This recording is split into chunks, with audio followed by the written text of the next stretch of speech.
Hey look, I'm home. I want to do a little exit interview, preemptive, frequently asked questions video to kind of just let you know, now that I'm home, like how did things go, what am I gonna do, and so forth. The first question that people have been asking me since I've been back is, what does it feel like being home? Are you glad to be home? And I kind of feel neutral to positive about it. The thing is that I had a good time while I was on my trip, and I know I'm gonna have a good time now. So it doesn't feel like a letdown or I wasn't super excited about it. It was just, this is the next step. When I was gone on the trip, I was always kind of like surrounded by people really close to me, and so it felt kind of like I was at home, even if I like wasn't physically in Kirkland, Washington. For the people that were back home, like family, immediate or extended, the very few friends that I have, I was always kind of like thinking about them, or thinking about you, because you're probably the only people watching this. And I just like had people with me at all times, so I was kind of home on the whole trip. The next question that people ask is, what was your favorite part? I'm terrible at making decisions, so I can't pick out what my favorite part was. Basically, the whole European adventure was fantastic. The thing is that when people ask this favorites question, they want like a single bullet point, and nobody wants to hear the like 6-hour explanation about all the stuff that you did. However, because I'm doing these videos, I have the opportunity to share with you all of the stuff that I did and the individual kind of along the way favorite points. And I'm really excited about that because I don't have to make a decision about what my overall favorite was. And you can listen as much as you want. Something that no one's asked me yet, but I'm sure people are curious about is, was it worth it? Absolutely. On top of the just cool experiences that I've had, like visiting places, lots of Olympic stadiums, beaches, I don't even remember what else I did. Christmas markets, I did plenty of that.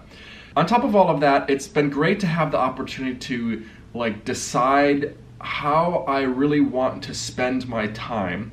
And it took a while for me to get used to this and take advantage of the opportunity. Like, do I want to spend my entire day in this one museum? I could. Or I want to go to this place, like a city. Do I want to spend 4 days or 5 days there? When you have like unlimited time, you don't have to go to like just the top hits like the Eiffel Tower in Paris. You can go kind of like further down the list in the like top attractions or attractions in a city, and you get to experience some cool stuff that the hurried traveler wouldn't get to. And when I was working, I was always one of these like hurried travelers. And on top of all of this, I feel like I am just enjoying life more and being more present. Like, I had very visceral feelings of, I want to just like be awake more. I'm enjoying so much of my day that I want to be like awake and alive for this. And like, that was really cool. I think work was such an anchor point in my life that everything like revolved around this. It was something I always had to go back to, or that I was always thinking about. I don't think that I really have anchor points in my life anymore. There's like nothing I have to get back to, and there's no constraints on my time, and I can just kind of like enjoy the moment. It's super cool.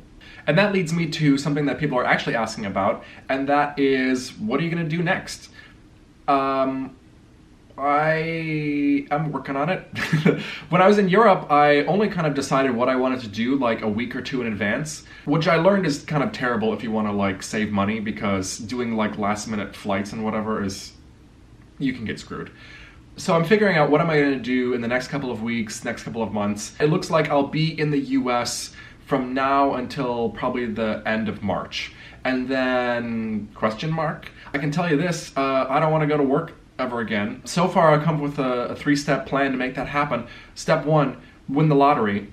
That's obvious. Step 2, if that falls through, get a settlement. Like, you know, if any of you have a trampoline out there that I can get injured on, I think that'd be great. If that falls through, get a terminal illness. It's a little drastic, but it accomplishes the goal. But anyway, I'm in no rush to go back to work. But this whole thing's been awesome, and I'm gonna keep going until I can't. And I want to thank you for watching this video and watching the previous videos. It's been really fun for me to kind of look at the world in a way where I'm trying to see how can I share this with other people.